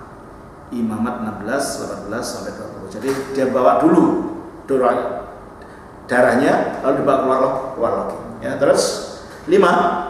Selanjutnya Harun meletakkan tangan di atas kepala salah satu dari 2 ekor kambing jantan yang kena undi sambil mengakui segala dosa Israel, sehingga dosa-dosa Israel ditanggungkan atas kepala kambing itu, lalu kambing itu dilepas ke padang gurun untuk mengangkut segala dosa Israel ke tanah yang tandus.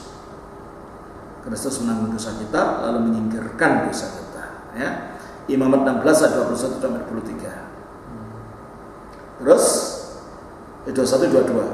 Harun melepaskan pakaian upacara, membasuh diri, lalu mengenakan pakaiannya sendiri, lalu ia mempersembahkan korban lagi bagi dirinya sendiri dan bagi Israel. Orang yang melepaskan kambing kepada gurun itu sekembalinya harus membasuh dirinya dan mencuci pakaiannya, baru boleh masuk ke perkemahan.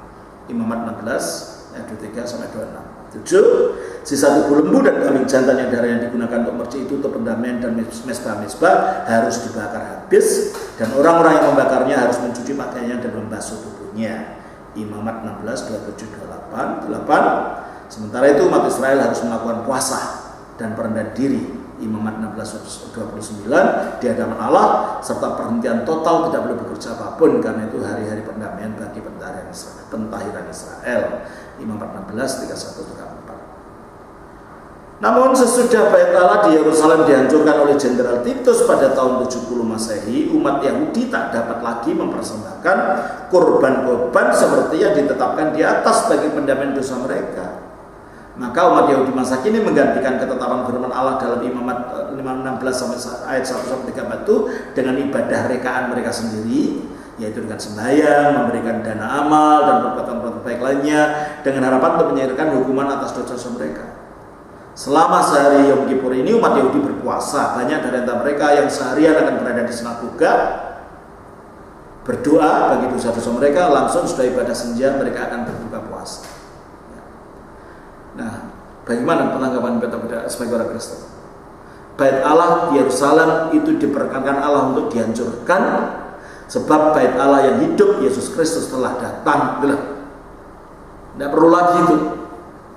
Karena bait Allah yang hidup yaitu Kristus telah datang. Dan korban-korban dalam bait Allah sudah tak diperlukan lagi, karena Kristuslah yang menggenapi korban-korban itu dalam kematiannya di atas salib menjadi tebusan bagi orang banyak. Nah, makanya orang Kristen Ortodoks yakin memang itu diizinkan Allah. Kristus sudah datang, mereka menolak, ya dihancurkan. Bait Allahnya bukan lagi gedung, bait Allahnya adalah Kristus. Tabir bait Allah tak diperlukan lagi, karena waktu matinya di atas salib, Kristus telah membuat tabir itu koyak tepat di tengah dari atas ke bawah. Lukas 23 ayat 4-6. Sehingga Yom Kippur yang dirayakan umat Yahudi sekarang bukanlah apa yang diperintahkan Allah dalam Imamat 16. Karena mereka tidak punya bait Allah.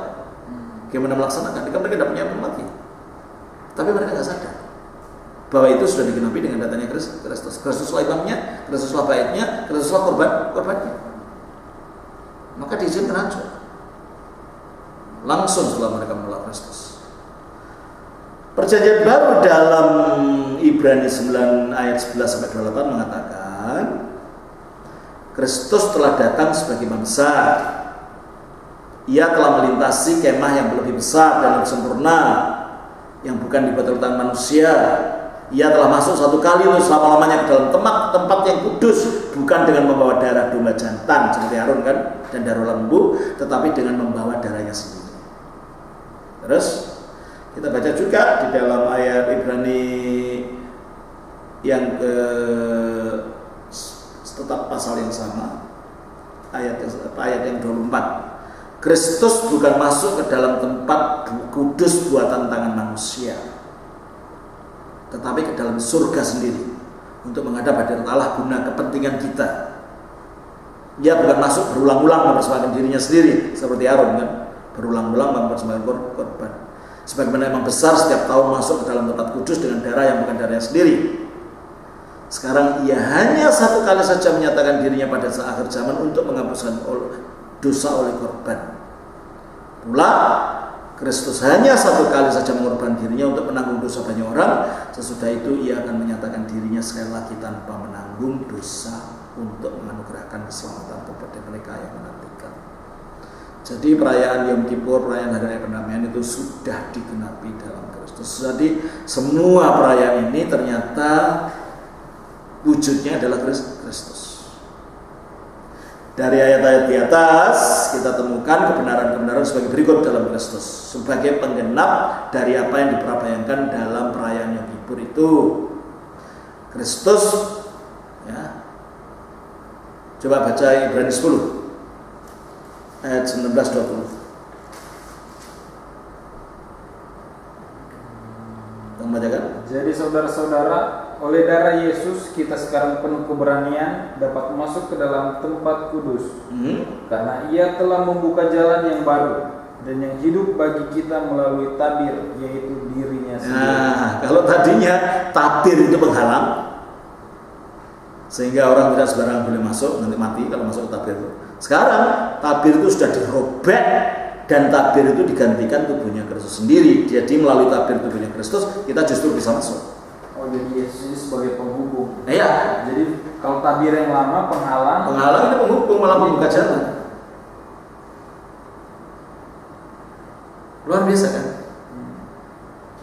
Dari fakta-fakta di atas kita dapat melihat bahwa Hari Raya Pendamaian itu adalah prabayangan Kristus dan Kristus adalah penggenapan dan wujudnya. Sebagai wujud kebenaran, maka Kristus adalah imam besar. Ia telah melintasi kemah yang bukan dibuat oleh tangan manusia, sementara Harun hanya melintasi kemah pertemuan dari ruangan kudus atau ruangan kudus yang dibuat manusia. Ia masuk dalam tempat yang kudus, ruangan kudus, bukan dengan membawa darah domba jantan dan darah anak lembu, tetapi dengan membawa darahnya sendiri. Kristus bukan masuk ke dalam tempat kudus buatan tangan manusia, dan seterusnya. Ya. Dari kesimpulan di atas dapat kita katakan bahwa hari raya pendamaian itu merupakan prabayangan tentang Kristus yang naik ke surga sesudah kematian dan kebangkitannya, karena dikatakan bahwa darah yang dicurahkan adalah darahnya sendiri, jadi dia adalah penggenap semua prabayangan dalam korban-korban itu. Dia lah korbannya ketika darahnya tercurah dari salib. Dia masuk ke tempat yang kudus dengan membawa darahnya sendiri, yaitu akibat penyalibannya. Padahal yang membawa darah anak lembu dan anak domba jantan dalam hari raya pendamaian adalah imam besar. Dengan demikian Kristus adalah imam besar yang diprabayangkan dalam hari raya pendamaian itu. Ya. Kristus adalah imam besar kita. Demikian pula tabir yang tadinya tertutup, yang seorang pun tak boleh masuk, sebagai tanda pintu ke surga masih tertutup sebelum kedatangan Kristus, oleh penyaliban Kristus telah terbelah dua dari atas ke bawah sebagai tanda pintu ke surga telah terbuka. Dengan demikian bukan saja penghalang masuk surga sudah disingkirkan oleh penyaliban Kristus, tetapi ia telah membuka jalan yang baru dengan jalan yang menjadi tabir itu sendiri, yaitu kubur. Jelas ya? Nah, jadi Kristus sekarang di surga menyediakan tempat bagi kita. Kristus sebagai imam besar kita. Ya. Nah, jadi ternyata seluruh perayaan-perayaan perjanjian lama itu adalah prabayangan Kristus semua. Prabayangan Kristus semua. Sabat memberikan kebangkitannya. Ya, raya roti berat tidak pergi memperbahayakan kekudusannya dan semuanya. Ya. Jadi Romo, semua yang dilakukan di dalam perjanjian lama itu termasuk semua gambaran dari Yesus sendiri. Iya. Makanya saya katakan, berberapa dalam perjanjian lama harus kacamatanya Yesus, harus menemukan Kristus di sana. Jadi tidak akan lepas dari Kristus. Tidak bisa. Makanya ketika matanya tidak melihat Kristus, waktu perjanjian lama saja, malah dibuatlah teori kayak Gasbay. Jadi zaman-zaman jadi mereka tidak menemukan Kristus, menemukan yang macam-macam. Kalau kita tidak, semuanya Kristus.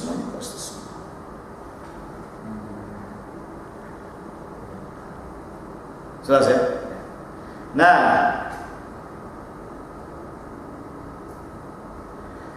tabir yang di belakangnya imam besar masuk itu sendiri digenapi dalam tubuh Kristus yang disalibkan dan dibangkitkan sebagai tabir baru yang justru memungkinkan kita masuk dan bukan menghalangi kita masuk sebagaimana tabir yang lama ke ruangan Maha Kudus surgawi di belakang tabir.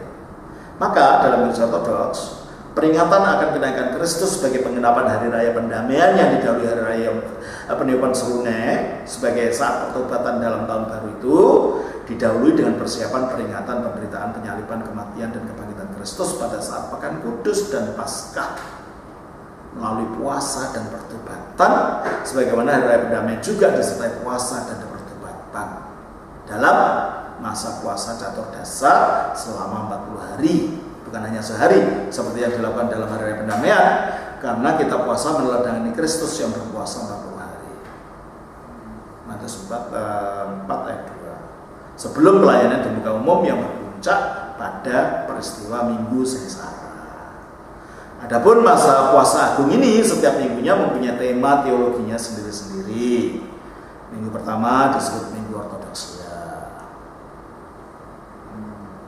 Manusia diciptakan menurut gambar dan rupa Allah, Kejadian 1 ayat 26 dan 7, gambar atau ikon. Makin seperti sifat-sifat Allah akhlak seseorang, makin manusialah dia. Makin tidak seperti sifat-sifat Allah akhlak seseorang, makin kurang manusialah dia. Oleh kejatuhan Adam, manusia tidak dapat mencapai keberadaan menurut rupa Allah, yaitu menjadi seperti Allah. Dan juga keberadaan menurut gambar Allah, yaitu pantulan sifat-sifat Allah yang nampak dari akhlak manusia yang mulia, juga mengalami kerusakan. Maka Kristus sebagai gambar Allah, Kolose 1:15, 2 Korintus 4:14 ayat yang keempat, datang untuk memulihkan ikon Allah dalam diri manusia itu melalui penderitaan, penyaliban, kematian dan kebangkitannya.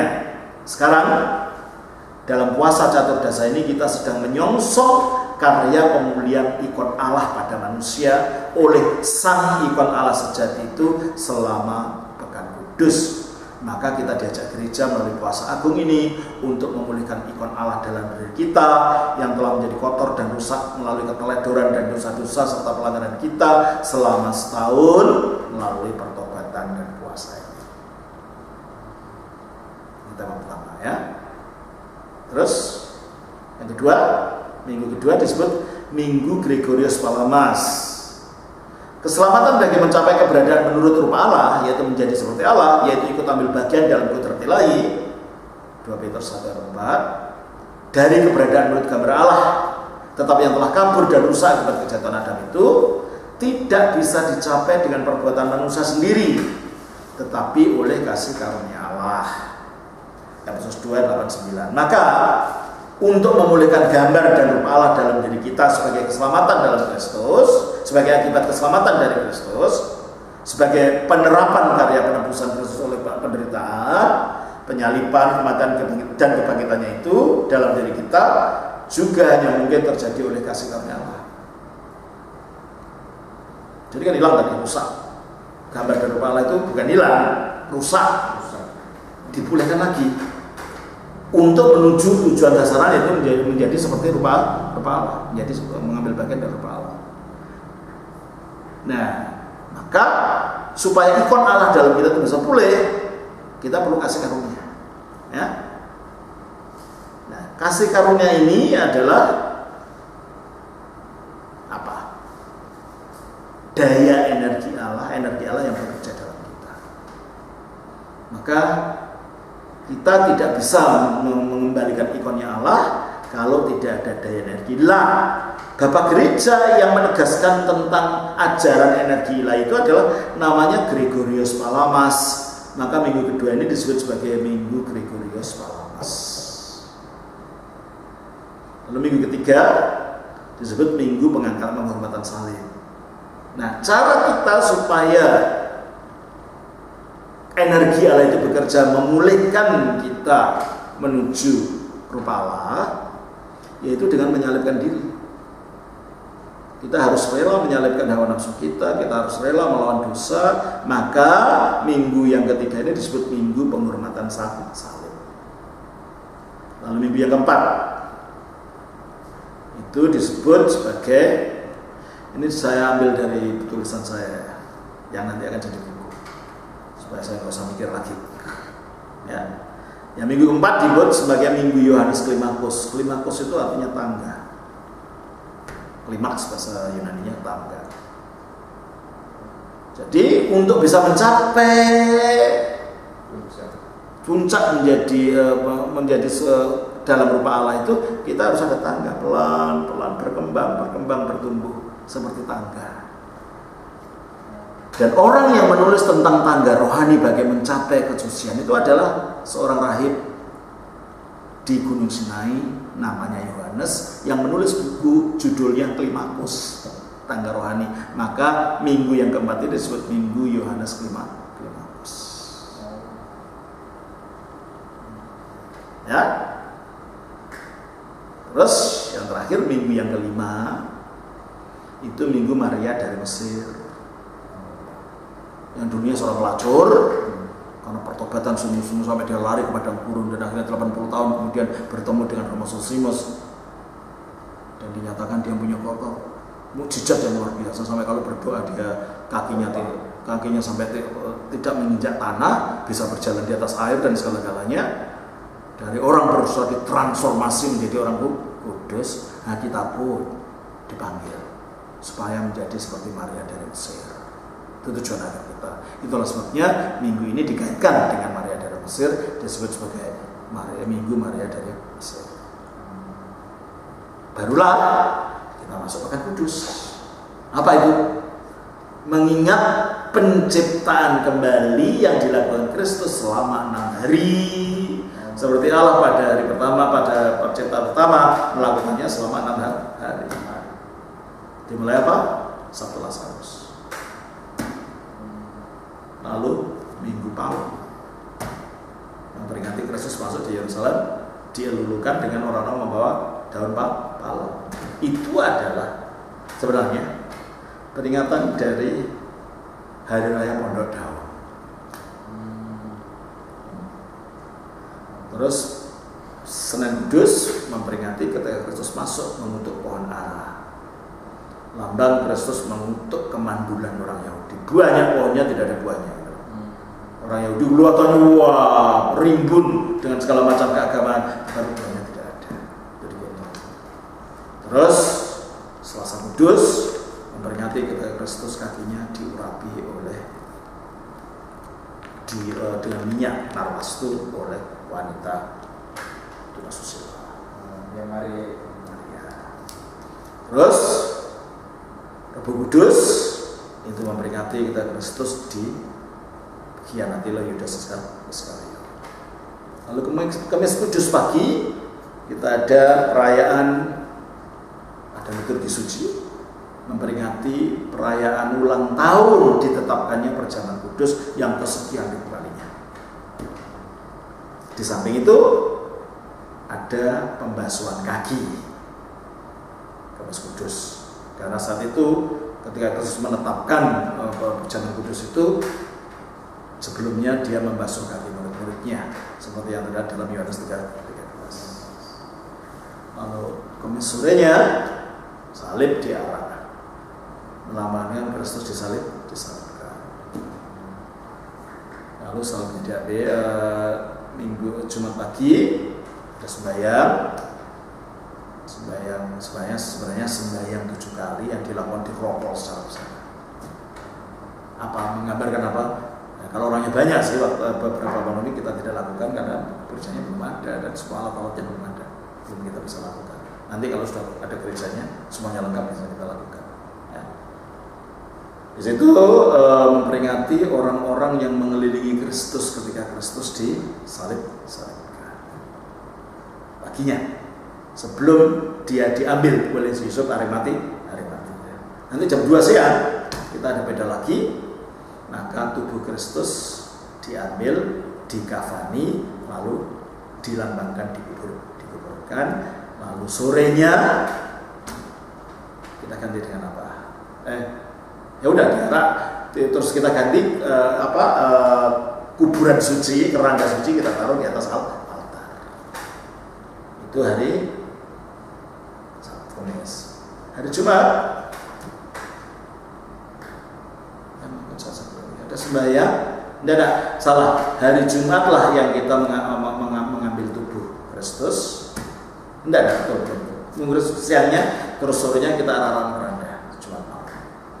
Hari Sabtu pagi ada berkesan. Sabtu malamnya itu malam setengah. Mengapa dilakukan malam? Karena kita tidak tahu Kristus bangkitnya jam berapa. Karena subuh-subuh ketika para itu datang, tubuhnya sudah tidak ada. Jadi dia bangkit antara jam 12 sampai jam mereka datang itu. Maka kita rayakan ibadahnya Paskah malam itu. Jadi demikian. Nah, gimana? Maksudnya jadi ketika malam mulai jadi berakhir hari Minggu itu. Iya, udah hari Minggu. Jadi makanya Sabtu itu masa kosong, tidak ada perayaan apa-apa kecuali baptisan pagi. Mengapa? Karena itu hari Sabat. Sabat Kristus berhenti dari karya mencipta ulang, mengembalikan manusia kepada tujuannya semula. Jelas ya?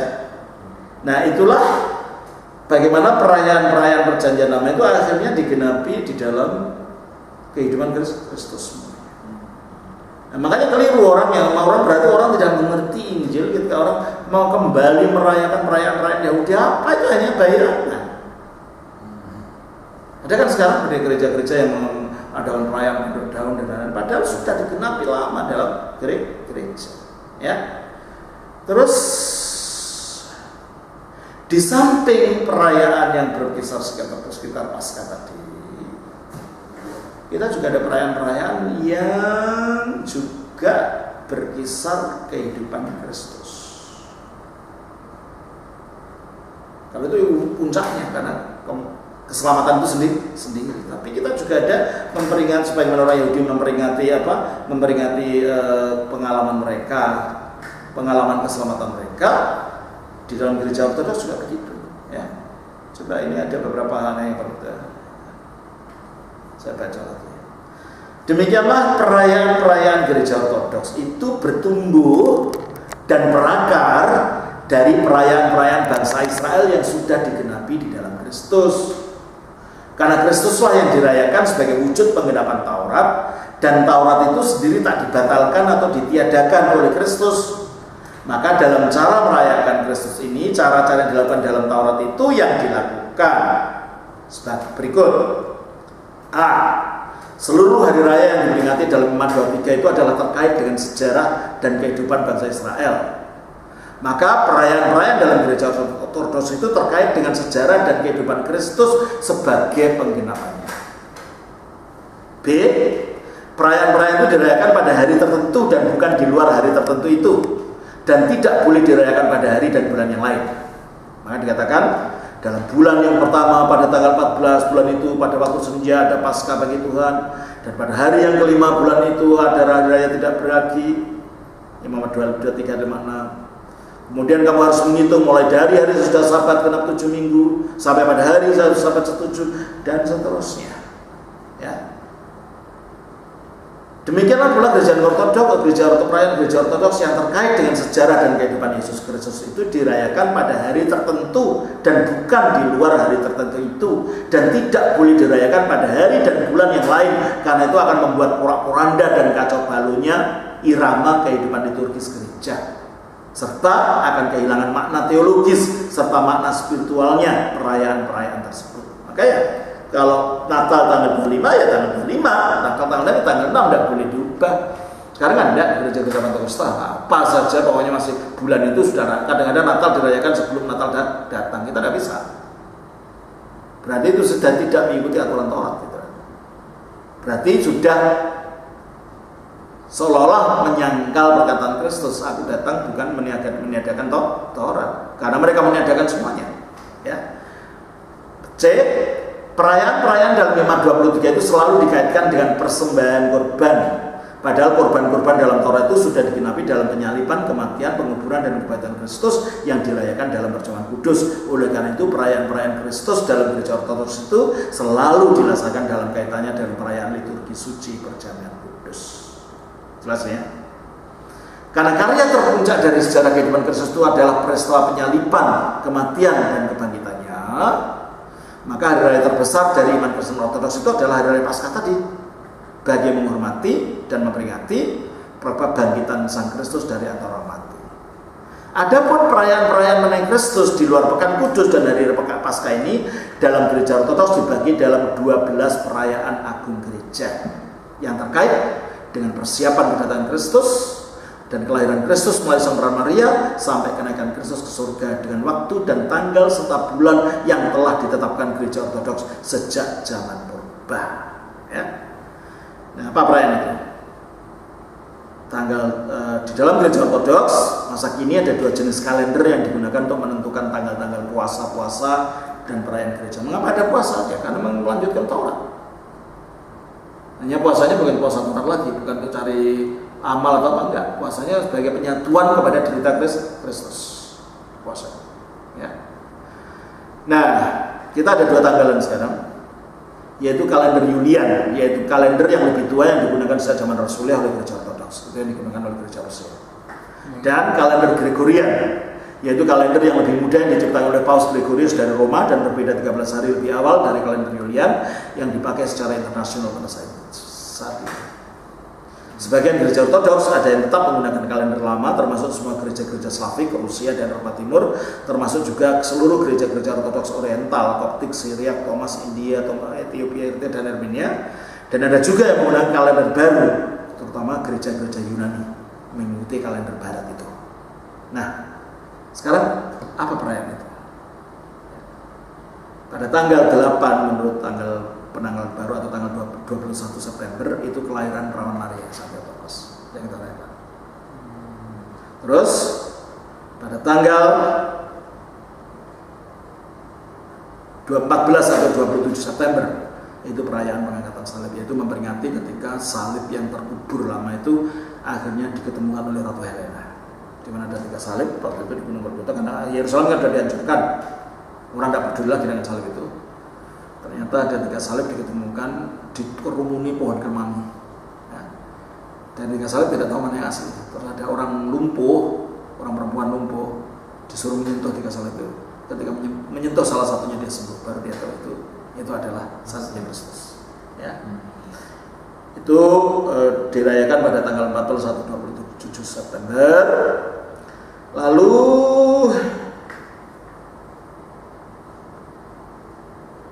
tanggal 21 November atau 4 Desember penyerahan perawan Maria Sang Theotokos kepada Allah di masa kanak-kanak. Tanggal 20 Desember atau 6 Januari perayaan kelahiran Kristus.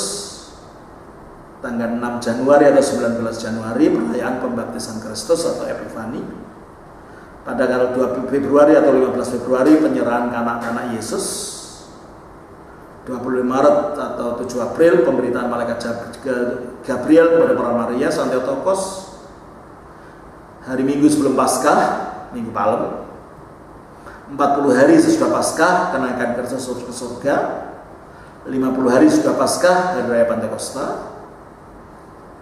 Karena tanggalnya berubah maka nggak ada tanggalnya, tergantung pada kata hari itu. Jadi kalau Paskah tanggalnya selalu berubah, ya. Tanggal 6 atau 19 Agustus pemulihan Kristus di atas Gunung Tabor. Tanggal 15 atau 28 Agustus wafat perawan Maria Sang Theotokos. Itulah 12 perayaan gereja yang setiap bulannya dirayakan, yang selama setahun ada putarannya, 12 perayaan agung gereja. Nah demikian akhirnya doa-doa itu kita melihat di samping ada doa pribadi 3 kali, 7 kali atau 2 kali, ada sembahyang gereja yang melanjutkan pembakaran ukupan siang dan malam, yaitu sembahyang bersama dalam gereja. Ada juga sembahyang mewujud perayaan-perayaan, yaitu 12 perayaan gereja. Lalu perayaan terbesar adalah perayaan mempersiapkan Paskah yang dimulai dengan puasa Catordasa 40 hari sebelumnya, yang sudah kita bahas. Demikian maka Gereja Ortodoks tetap mempertahankan apa yang diwahyukan Allah dalam perjanjian lama, tidak dirombak seperti kata Kristus, tapi digenapi dalam Kristus. Jadi memang kita punya akar yang sangat kuat dari perjanjian lama. Akar, ya, kalau mereka mengatakan akar Ibrani bukan berarti kita harus berbahasa Ibrani dan mengikuti ibadahnya orang Yahudi sekarang, bukan. Karena gereja sudah memperkembangkan ibadahnya sendiri yang sumbernya dari ibadah perjanjian lama, tetapi yang sudah digenapi dalam Kristus.